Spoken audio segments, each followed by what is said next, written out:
Anda kembali menyaksikan Nusantara Business Hour dan langsung saja kita update perdagangan pasar saham domestik hari ini dalam Market Log.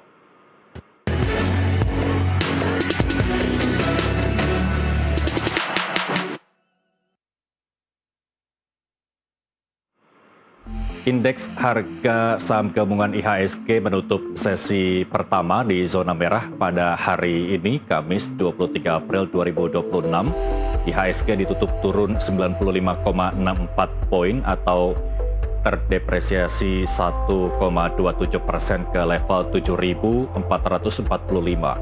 Sebanyak 471 saham turun, 236 naik, dan 252 tidak bergerak atau stagnan.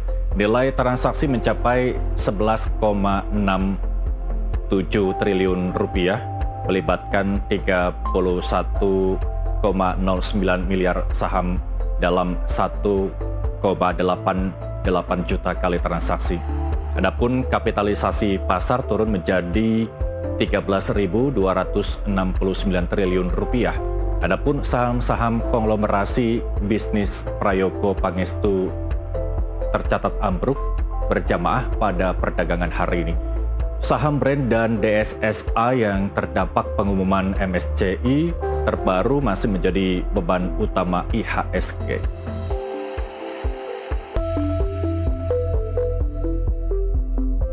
Adapun sentimen pemberat dari IHSG hari ini mayoritas berasal dari sentimen global, eskalasi perang antara Iran melawan Amerika Serikat dan Israel belum ada tanda-tanda mereda setelah kedua pihak gagal menemui kesepakatan untuk menggelar putaran baru perundingan damai. Di tengah kecamuk tersebut, kapal-kapal patroli bersenjata Iran dilaporkan melepaskan tembakan ke arah kapal komersial. Di saat yang sama, militer Amerika Serikat mengklaim telah mencegat 2 tanker minyak milik Iran. Ketegangan di Timur Tengah memantik perebutan kendali atas Selat Hormuz hingga lumpuhnya selat tersebut, jalur yang melayani 1/5 ekspor energi dunia. Lebih lagi, sikap Teheran yang semakin agresif dalam menghadapi tekanan Amerika Serikat di tengah kebutuhan negosiasi. Pasar komoditas menyebut konflik ini telah melenyapkan pasokan 1 miliar barel minyak dari pasar global sehingga membuat lonjakan harga minyak. Selain itu, konflik Timur Tengah yang berkepanjangan menimbulkan kekhawatiran inflasi akibat gangguan pengiriman serta membuat bergugurannya IHSG dan bursa saham Asia.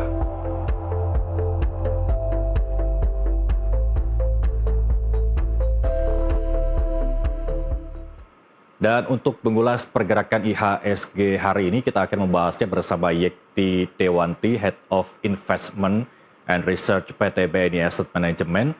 Selamat sore Bu Yekti, terima kasih telah bergabung bersama kami di Nusantara Business Hour. Ya, selamat sore. Ya, Bu Yekti, apa yang Anda baca terkait pergerakan di sesi pertama tadi?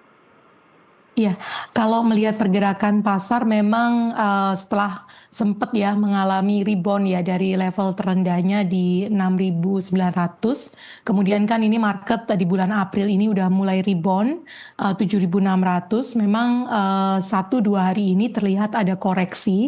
Beberapa faktor yang menyebabkan koreksi itu terutama satu masih seputar risiko geopolitik, karena walaupun ada extension 2 minggu dari batas sebelumnya untuk buying time proses negosiasi antara US, Israel, dan Iran ini, namun nampaknya tarik ulur itu masih terjadi. Salah satunya adalah dari Amerika Army sendiri berusaha memblokade port dari Iran, sehingga ini membuat dari Iran sendiri melihat bahwa US ini tidak komit, sehingga mereka ingin juga melakukan agresif serangan balik. Hal-hal ini tentunya membuat memang yang namanya pergerakan volatility di market, khususnya di komoditi, dari sisi harga minyak dan komoditas lainnya juga turut terimbas. Nah, yang kedua penyebabnya tentunya kalau dilihat adalah pengumuman MSCI terakhir, di mana Indonesia masih stay berada dalam emerging market index, tapi di freeze untuk inclusion saham-saham baru maupun penambahan bobot baru, dan lebih besar potensi adanya outflow. Nah, outflow ini karena apa? Karena ada beberapa saham dalam indeks itu yang masih dimiliki oleh konsentrasi kepemilikan yang cukup tinggi, di atas 95%, salah satunya adalah beberapa saham yang dari grupnya Barito. Nah, ini hal yang cukup memberikan potensi bahwa di bulan Mei nanti masih ada resiko potensi outflow atas beberapa saham yang terimbas karena adanya high shareholder concentration. Nah, yang ketiga yang memang sangat dilihat adalah kekhawatiran pelaku pasar terhadap potensi fiscal widening di Indonesia, karena pemerintah berusaha terus menjaga supaya yang namanya defisit fiskal tetap terjaga di bawah 3% terhadap PDB. Namun dengan kondisi harga minyak yang mengalami tekanan, dan tentunya akhirnya pemerintah kemarin sudah melakukan kenaikan harga BBM non subsidi dan juga LPG, tentunya ini akan memberikan multiplier effect pada ekonomi Indonesia. Jadi kekhawatiran untuk fiskal defisit, sehingga akhirnya berimbas juga pada pelemahan rupiah. Kalau dilihat rupiah per hari ini itu sudah melemah hampir mendekati 17.300. Kalau dilihat selain rupiah yang melemah, negara-negara lain seperti Thailand baht, kemudian Indian rupee itu juga mengalami pelemahan cukup signifikan. Jadi beberapa kombinasi faktor ini mempengaruhi pergerakan IHSG hari ini. Kita lanjutkan nanti, Bu Yekti. Kita akan lihat terlebih dahulu penutupan di sesi kedua IHSG sore ini. Kalau kita lihat ini terdepresiasi cukup dalam, sekitar 2,16% begitu ya. Ini masih juga terpantau rendahnya IHSG hari ini di 7.378. Tadi pagi sempat dibuka menguat di 7.564,42. Dalamnya depresiasi ini, apakah ini juga dampak dari perpanjangan gencatan senjata yang dilakukan oleh Presiden Amerika Serikat Donald Trump sehingga membuat dilematis sektor energi lebih dalam? Apa analisa Anda?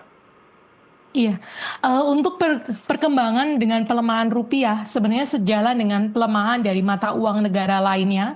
Karena memang melihat Indonesia ini dengan kondisi geopolitical risk yang masih berjalan, kesepakatan tentunya itu akan mendorong komoditas naik. Nah, kita punya negara Indonesia itu merupakan salah satu negara yang net importir minyak.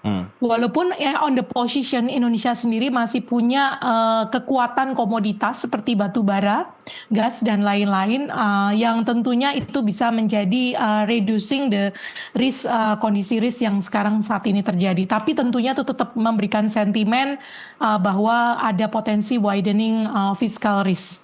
Gitu. Nah, yang kedua dari faktor politik ya, mungkin dari sisi pemerintahan sendiri ya ada kabar-kabar di market seperti potensi reshuffle dan lain-lain. Walaupun itu belum istilahnya belum terprice in sepenuhnya dan belum tentu ada kebenarannya, tapi uncertainty itu menimbulkan kondisi spekulasi juga yang ada di market.